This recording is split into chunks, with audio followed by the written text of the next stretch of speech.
존경하는 220만 도민 여러분, 김명선 의장님을 비롯한 선배 동료 의원 여러분, 그리고 양승조 도지사님과 김지철 교육감님을 비롯한 공직자 여러분, 안녕하십니까. 보령 출신 더불어민주당 김한태 의원입니다. 오늘 본 의원은 저출산, 고령화, 청년 유출 등 인구 감소에 따른 지방소멸 문제에 대해 대책 마련을 촉구하고자 이 자리에 섰습니다. 지난해 11월 한국고용정보원의 자료에 따르면 전국 228개 시군구의 소멸 위험 단계 지역은 105개로 전체의 46%를 차지했고, 해마다 지방 소멸 위험 지역은 꾸준히 늘어나고 있습니다. 전국 17개 광역단체 중 시군별 소멸 위험 비율을 보면 충남도는 강원, 경북, 전남, 전북에 이어 5번째로 상위권에 속합니다. 충청권의 경우 대전, 세종은 인구 소멸 지역이 없으며 충북은 11개 시군 중 7개, 충남은 15개 시군 중 10개 시군이 해당이 됩니다. 특히 부여, 서천, 청양은 고위험 지역으로 공주, 보령, 논산, 금산, 홍성, 예산, 태안은 위험 지역으로 분리되어 지역 주민들의 걱정과 우려의 목소리가 높습니다.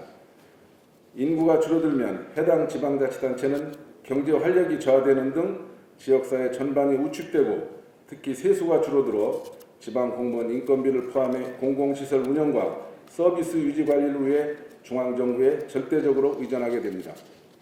이어 한계에 다다르면 파산할 수밖에 없으며 해당 행정구역은 폐지되거나 인근 지역과 흡수 통합되면서 고유의 역사성과 지역 공동체성은 사라지게 될 것입니다. 해당 지자체는 물론 엄청난 부담을 안게 되는 정부 입장에서도 생각조차 하기 싫은 이유입니다.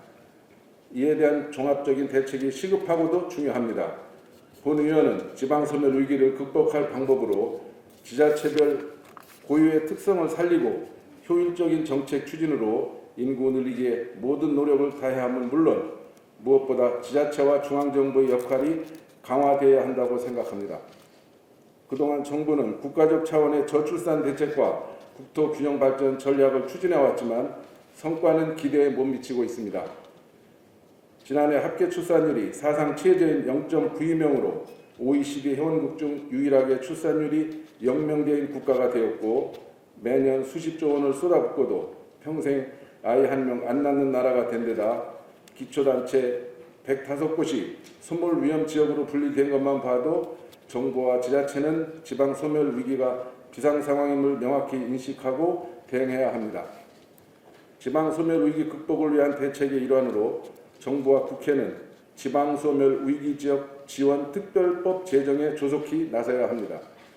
이미 국회에는 관련 법안이 여러 건 발의된 상태로 이제 남은 과제는 각계각층의 의견을 수렴하고 특히 소멸 위기에 처한 지역의 목소리를 적극 반영하여 조속히 제정될 수 있도록 하는 것입니다.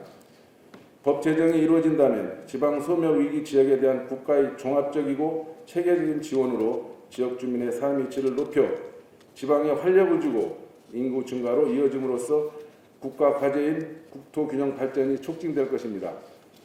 존경하는 양승조 도지사님, 지사님께서는 지난해 6월 인구 쇼크와 한국 사회 대전환이라는 주제로 열린 포럼에서 한국은 인구 문제로 소멸할 최초의 국가라는 옥스퍼드 대학 데이비드 골먼 교수의 말을 인용하면서 우리의 고향이 사라진다, 지방 소멸은 한층 더 빨라지고 있다며 지방 위기의 심각성을 지적하며 대책의 시급성에 대해 강조하신 바 있습니다. 지사님의 말씀처럼 비상사태에 준하는 지방 소멸 위기에 선제적이고 공세적인 대응이 절실히 요구되고 있습니다. 대책의 일환으로 무엇보다 국회의 특별법 제정이 하루속히 제정될 수 있도록 해야 합니다. 지사님께서 미래를 내다보며 지방 소멸 위기 극복에 앞장서고 계신 만큼 소멸 위기에 처한 지자체의 힘을 하나로 모아 조속한 법 제정과 후속 조치가 신속히 이루어질 수 있도록 총력전을 펼쳐주실 것을 촉구드립니다. 아울러 도내 소멸 위험 지역에 대해서는 지역 주민의 의견을 적극 수렴하여 시군별 특성에 맞는 종합대책 마련에 능동적으로 나서주실 것을 간곡히 호소드리며 이상으로 본 의원의 5분 발언을 마치겠습니다. 경청해 주셔서 감사합니다.